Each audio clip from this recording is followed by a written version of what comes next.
seen a rapid growth in various sectors and is at the threshold of a digital revolution. A number of industries have adapted to the technological change and have witnessed an optimum turnover over the years. One, there is a huge pull from customers in terms of adopting digital in the enterprise. And that's very important because a redefined customer experience using digital, how you serve customers, how you communicate with customers, how you constantly innovate your services and products to actually excite customers is going to be one big area of change. I'm sure this will give you increased returns in terms of gaining market share, in gaining customer wallet share. And that is one big area by itself, including giving you returns on the brand, of course. Do Big Symposium, presented by Tata Docomo Business Services and powered by CNBC TV 18, focuses on this technological change that can empower industry leaders in the SME sector across all verticals such as finance, human resources, marketing and many more to reap maximum profits for a business. It's becoming a more and more important channel. The demographic that we have, especially in India, is using this smartphone, subscriptions are growing. All the known facts are in favor of digital. It's becoming an important channel, and it's a channel that has some unique abilities or benefits. This year's theme, Digital Dividends, A Leader's Perspective, highlights the impact of merging new age technology with business prospects for the SME leaders, and this time we are in Amchi, Mumbai. It's a platform to exchange views, get to know from other companies, their experiences, and I think it's extremely critical to sort of make it as engaging as possible, as interactive as possible. Let's take a look at the significant points discussed at the Mumbai edition.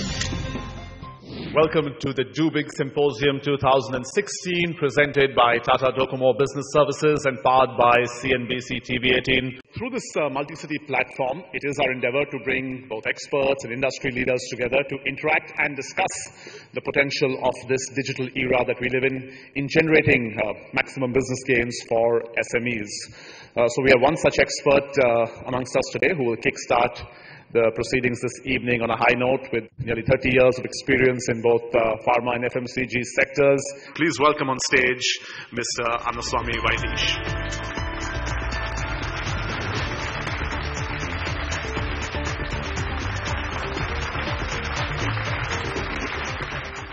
India is a very unique country where 70% of the healthcare is delivered through private. And that makes it harder from a point of view of how the healthcare is being delivered, because there are no integrated healthcare platform on which healthcare decisions are made. Because every physician takes a decision based on his or her experience. What technology has done, particularly in India as compared to any other part of the world, where today the patients take advantage of the evolving 45% of the healthcare traffic that happens in an internet search engine is related to healthcare in India. Most of the people go and search information on the website, anything related to, whether it is related to their parents or whether related to healthcare for themselves. So there is a huge amount of information search that happens in relation to healthcare. 7 years back, the health insurance as a concept never existed as much as what it is today.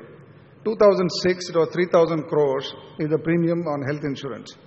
And today, it's almost 30,000 crores in about 10 years' time. And most of the consumption of health insurance today, people actually purchase health insurance through the internet, which you can never imagine. People didn't even know the meaning of health insurance. Today, people are evaluating what are the various options that are available through various apps. Thanks to technology and digital information that has happened, today the young people are taking health insurance, which you could never even imagine. Similarly, if you really look at the provider space, big change has taken place. I still remember there is open surgery used to take place where the poor patient in Sangli or Satara who used to be having this big morbid condition of going through a gallbladder surgery or an appendix, and he has to be out of his work for almost 10 days, and if he happens to be a laborer, and the entire family used to wait for him to come back so that somebody has to earn the bread for the family. Today, in 24 hours, the same patient can get a laparoscopic surgery. In fact, sometimes people do get robotic surgery that is being given to the same patient on a radical prostatectomy, where you get the standard of care. It's being available to, these are all real technology marvels that are happening that making a big difference to the common man, what we call the mass for the masses, minimal access surgery for the masses. It has transformed in the last 10 years' time. Another round of applause for Mr. Vaidesh, please. Well, he was with us in 2015 and all previous editions of this symposium. He's been with the Tata Group for the last 20 years in roles across hospitality, IT, and now telecom. I'd like to invite on stage Mr. Pratik Pashine, who's President Enterprise for Tata Docomo Business Services, to address today's symposium. Pratik.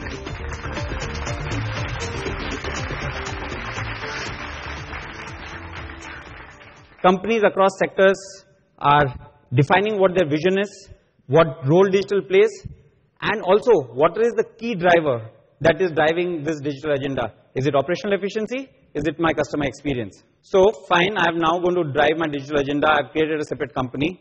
What do I do to get that done? How do I create this setup? And there comes the emergence of a role called the Chief Digital Officer. 2 years back, if somebody would have talked of that we have a Chief Digital Officer in place, people would have asked, what does that guy do? And you will see as to how companies are creating this role and hiring CDOs to run their digital agenda. New York City, Sri Srinivasan was earlier actually the Chief Digital Officer of Metropolitan Museum. So you see a museum, you see manufacturing, you see education, you see healthcare. The international examples of CDOs, companies who have kind of felt the need to appoint a CDO. India is not far behind, in fact ahead. These are Indian companies. We have Uma here with us, who's going to be a speaker very soon. She is the Chief Digital Officer of Raymond. And there are many more. And more importantly, look at that. 20% of Indian companies are creating a leadership position called the CDO to drive the digital agenda against 9% that's happening globally. What are the other skill sets that I need to bring this digital organization alive? And you will see roles now which says 3D print technician, virtual reality designer, digital anthropologist, user experience manager. Roles that didn't exist just again 2-3 years back. If you would have talked about this, you would have said this is some science fiction organization. It doesn't exist, probably exists in NASA. But these are the roles that are getting created.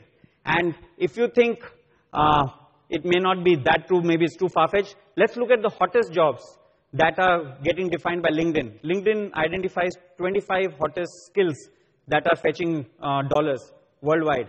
And those are cloud distribution computing, statistical analysis and data mining, marketing campaign management, web architecture and development. 8 of these 25 hottest skills are skills required to create a digital organization. So these are in short supply.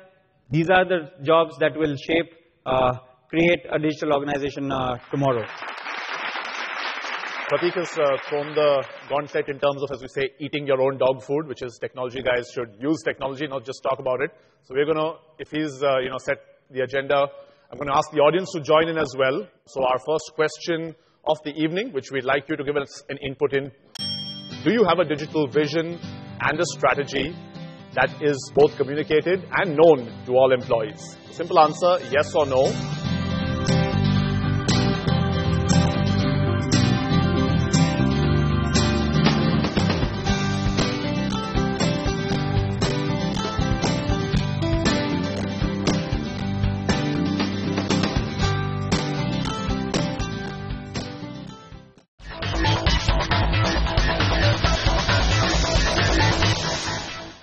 We've got a great panel. I'd like to introduce on stage to, of course, discuss and bring the perspective that these leaders have on digital dividends. In no particular order, I'd like to first, of course, invite Pratik back on stage. We've got Uma Talreja, who's the Chief Digital Officer at Raymond's Limited. We've got Ajay Arora, who's the Managing Director at D-Decor Home Fabrics.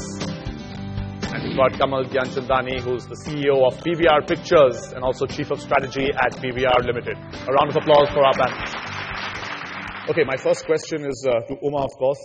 You've got the designation that Prateek talked about. Very interesting. But different organizations tend to define it in different ways. So just give us a sense of what your role is and how the organization decided that this role is essential at Raymond. The way this role has been crafted is that it has some very interesting elements in terms of how it's going to operate and cut across the organization. So at the base level, what it does is it raises the floor in terms of digital capability in the organization through certain activities that you want to seed in. However, the structure is actually enabled to create inorganic growth through digital areas across the businesses. So whether it is setting up a new sales channel, whether it's looking at processes which actually impact customer experience, customer service, or even redesigning the customer experience in the store, the role actually leads all such strategies within the organization. That's really the intent of creating this role. Some of the interesting components, because we talked of the organization that we've created within the role, is, for example, I have within my team a growth hacking team, which is an interesting combination of an analyst, a marketer, and a scientist, data scientist, which is coming together to see what are the new innovations that we can actually develop to cut across the organization. And it could range from, CRM platforms to apps at the basic level. So it's well beyond just the traditional social media, and we handle Twitter and Facebook for the company. The digital team does not handle social media in Raymond. Marketing handles social media in Raymond. Right. The digital is aimed at business transformation and looks at processes across.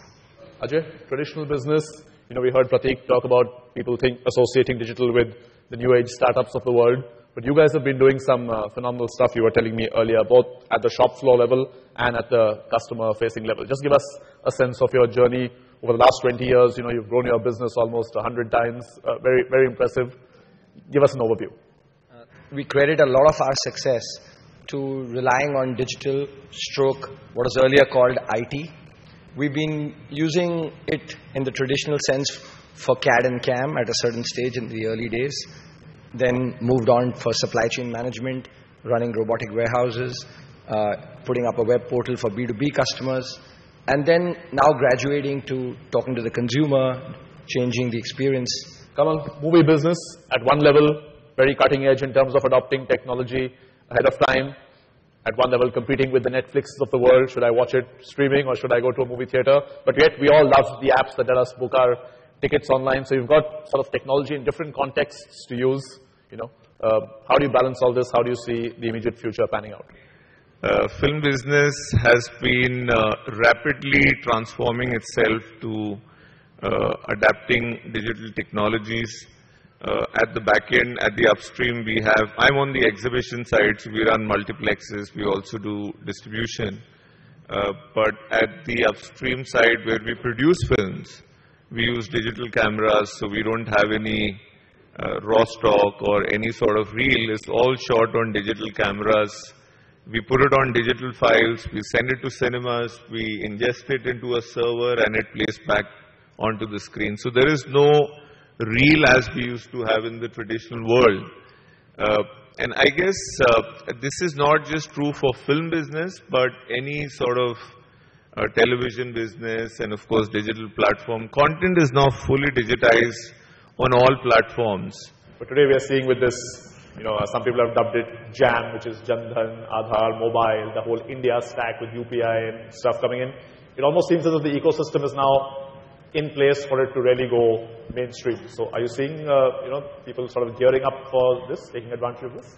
Absolutely. And I think as a service provider, we've got a ringside view of digital adoption that's seen in the way our customers are talking to us, the way they are consuming our products, the frequency with which they are overhauling their network, their connectivity, their platform. Because I think that recognition is there among corporates that this is here, we can truly leverage the dividends. And that's being seen in terms of kinds of products that we are talking to our customers with, what kind of products they're consuming, the frequency with which they're consuming it. So there's a absolutely rapid pace of networking, connecting, getting applications. And I think there's a significant race that's out there. Yes, there are some who are ahead of the curve, but I think we're seeing it in terms of kinds of companies who are talking to us. It's no longer the biggies, guys who have established themselves who are consuming these products. In fact, technology is enabling even the startup to be at a level where it can compete with the biggies. On your Do Big app, do answer our second question of the evening, which is, do you see your organization appointing a chief digital officer in the next 12 months?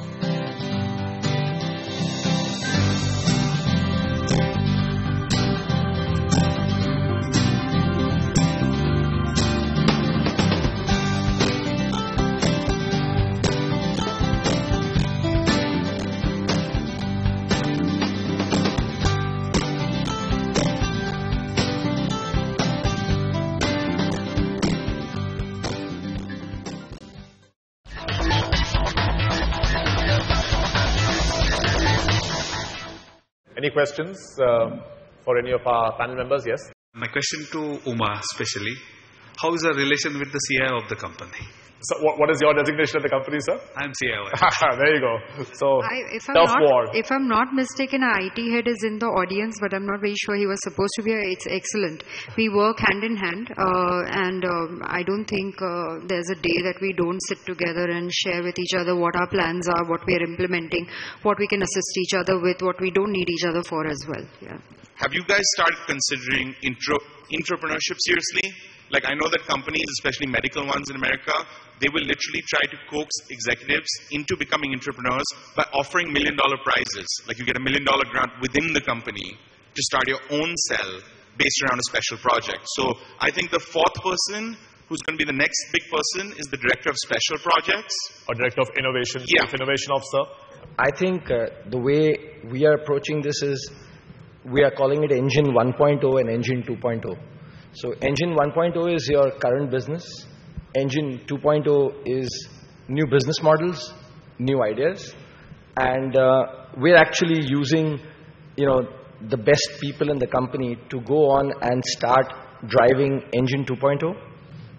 Because we feel, it's not only about an idea, which is coming from a 25-year-old.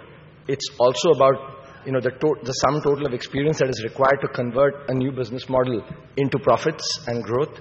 Do fire up that Do Big app, and I invite you to answer our next question, which is, what stage of digital strategy implementation is your organization at? And we're looking at choices of not yet started, initial stages, or well advanced.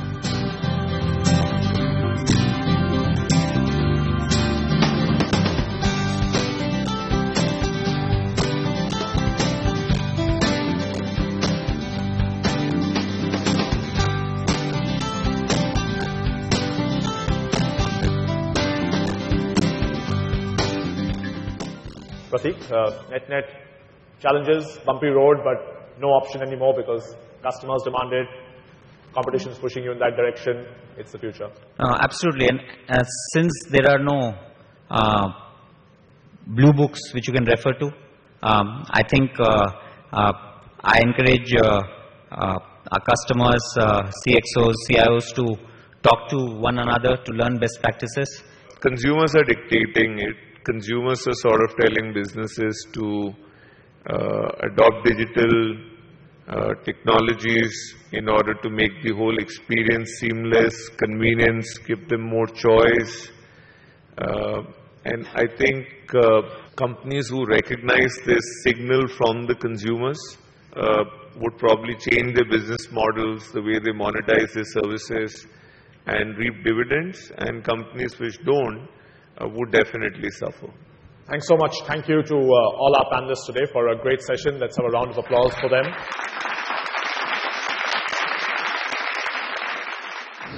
Digital world is here to stay.